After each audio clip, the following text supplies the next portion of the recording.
velho Quinca era um homem estranho. Sempre vestido com uma camisa xadrez, calça preta, um chapéu preto atolado na cabeça e zangado. Não tinha família ou amigos. Pelo menos, ninguém nunca foi visto em sua casa. Visitas, nem pensar.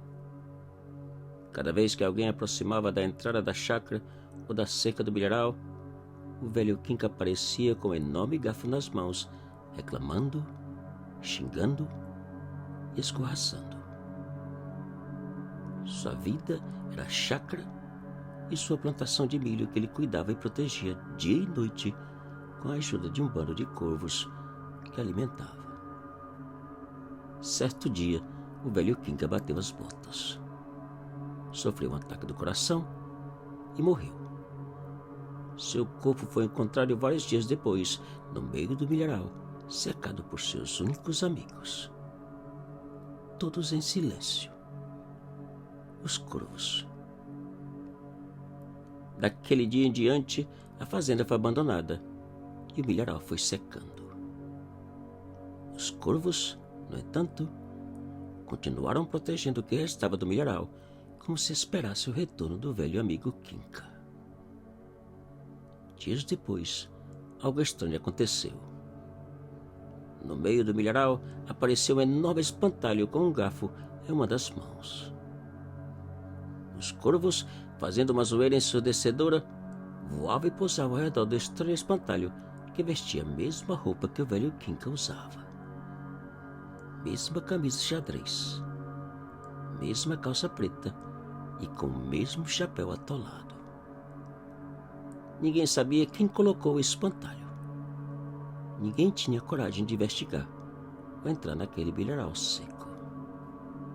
Quem passava ao lado da roça acreditava que o espantalho só podia ser o velho Quinca, que de alguma maneira havia retornado para cuidar da sua plantação.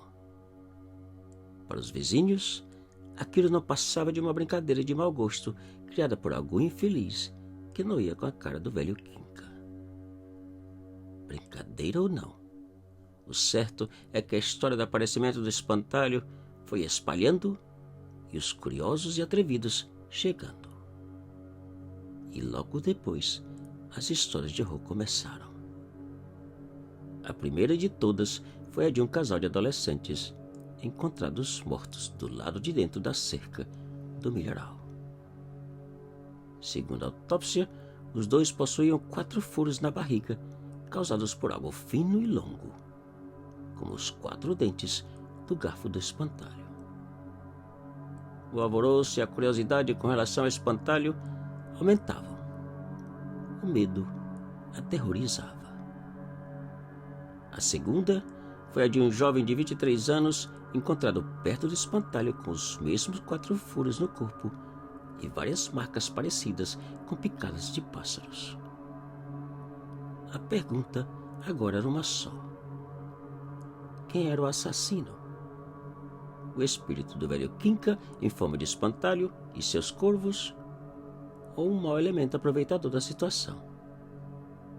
Ninguém sabia responder. O mistério aumentava e o terror também.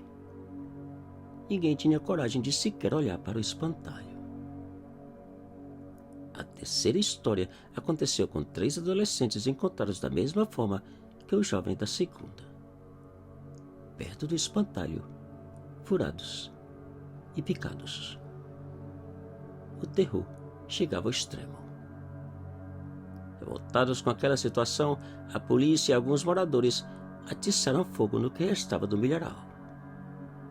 Tudo foi queimado e destruído, inclusive o estranho espantalho do velho Quinca. Porém, de nada adiantou. Poucos dias depois da revolta e do fogaréu, um outro espantalho apareceu bem no meio das cinzas.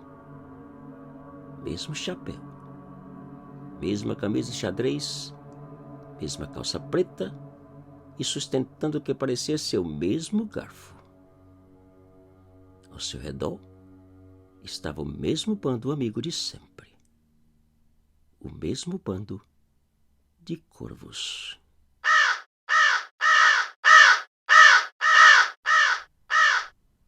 Te cuida e muito obrigado.